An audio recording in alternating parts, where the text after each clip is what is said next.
Hey, Fran, just wanted to check with you. Michigan State, anything different with them? I saw they changed their starting lineup a little bit since the last time you guys saw them. Yeah, they brought Joey Hauser in off the bench. You know, he's one of those guys. He's a really good player. So regardless of whether he starts, he's going to play a lot. They started Malik Hall, who I think is an underrated player. Really uh, physical, aggressive.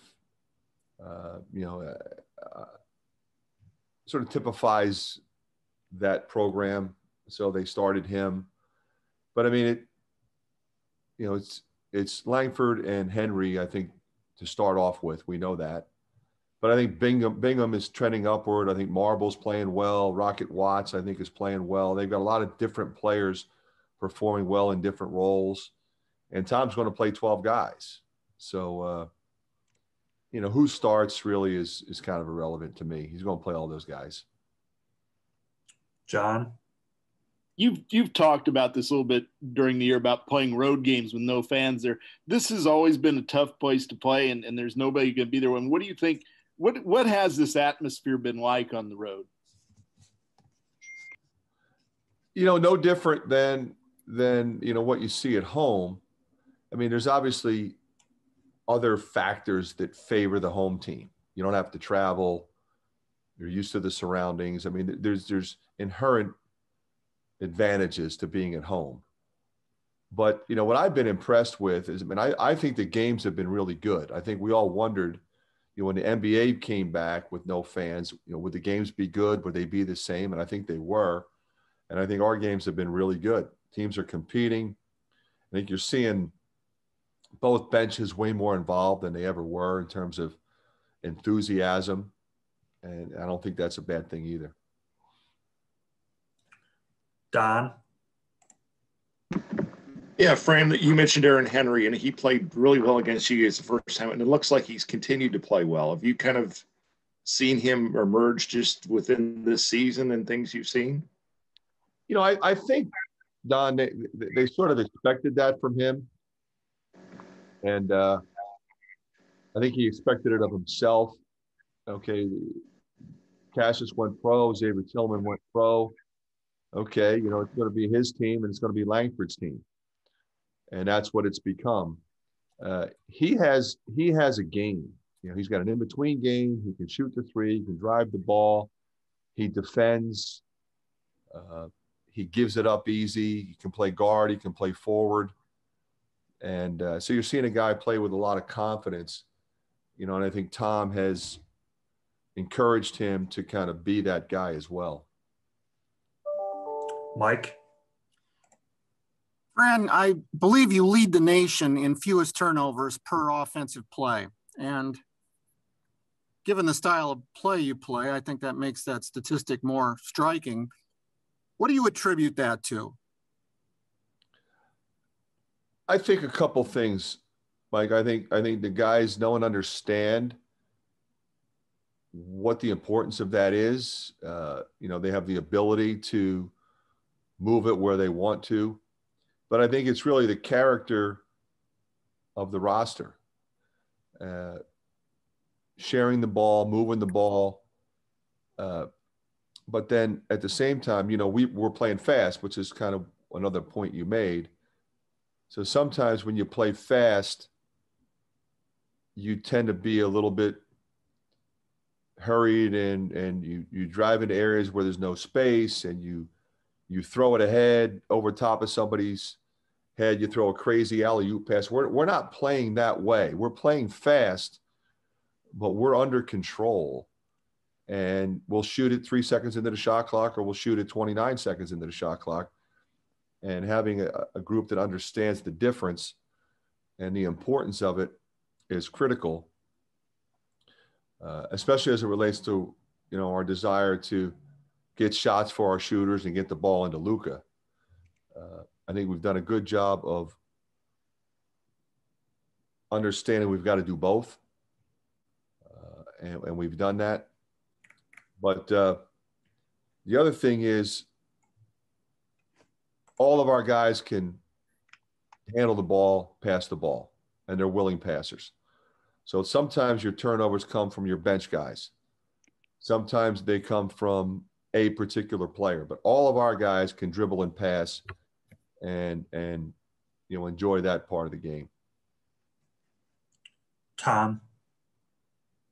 Fran, the last couple of games, it seems like Joe Wieskamp's gotten more aggressive. Is that kind of I don't know if alpha mentality, but is that the mentality you need to see from him? He's always been almost unselfish to a fault as a basketball player.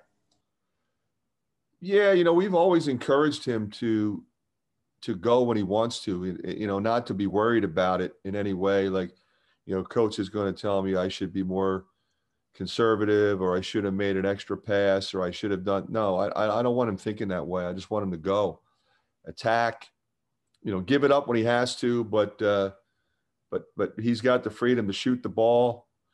I don't think I've ever said one time to him in 3 years, hey, that was a bad shot.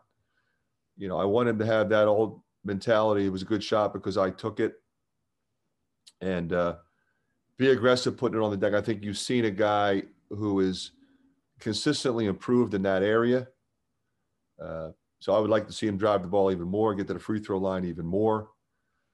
But he's in a good place right now, and we'll keep going to him. John? Talking about Joe, with his strength, I mean, has that made a big difference in his play this year, do you think? Yeah, I mean, I think his body has improved.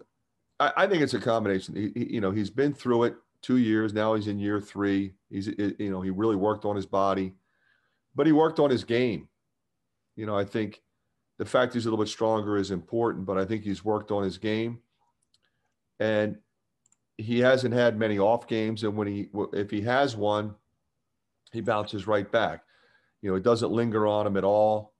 He knows, I'm going to be 100% behind him, going ahead and shooting the ball 15, 20 times if he wants to. I told him we're going to run stuff for him, which we've been doing. And I think that helps. And, I have every reason to believe it'll continue. Tom? Fran, just kind of one final question from me. We're sitting out there working after games. There's kind of been a steady stream this year of guys coming out to get up extra shots. Is that something you're encouraging them to do? And what do you think of that guys go out there right after a game and maybe they've had a rough patch or something and they're out there getting their work in? It makes me proud as a coach because, it's not something that I say, hey, man, you better get some extra shots. I don't say a word. When the game ends, as far as I'm concerned, they can leave the building. If they want to stay, that's why we have a practice facility. Sometimes they do it on the court. Sometimes they do it upstairs in our practice gym. But over the years, we've had guys do that. I mean, I remember I left here a couple of years ago. It had to be, close to 1 o'clock, and Tyler Cook was still in the practice gym. I heard the ball bounce, and I went in. It was him. But that happens a lot. And again, it goes back to what I said earlier. It speaks to the character of the guys. Sometimes maybe you had an off night, like you said, or you didn't get as many minutes, or it's just a decision that you make. I just feel a little bit off. And if I get a couple hundred shots up, or even 100 free throws, I'll feel better when I leave the building tonight. Okay, last question, David. Yeah, Fran, we talked to CJ after the game, and he used the word repeatedly. He was frustrated that he was having to sit out these last couple of weeks and to try to get as well as he can. Did you have any conversations with him to kind of just help him just not be too down on himself and beat himself up over something that he can't really control?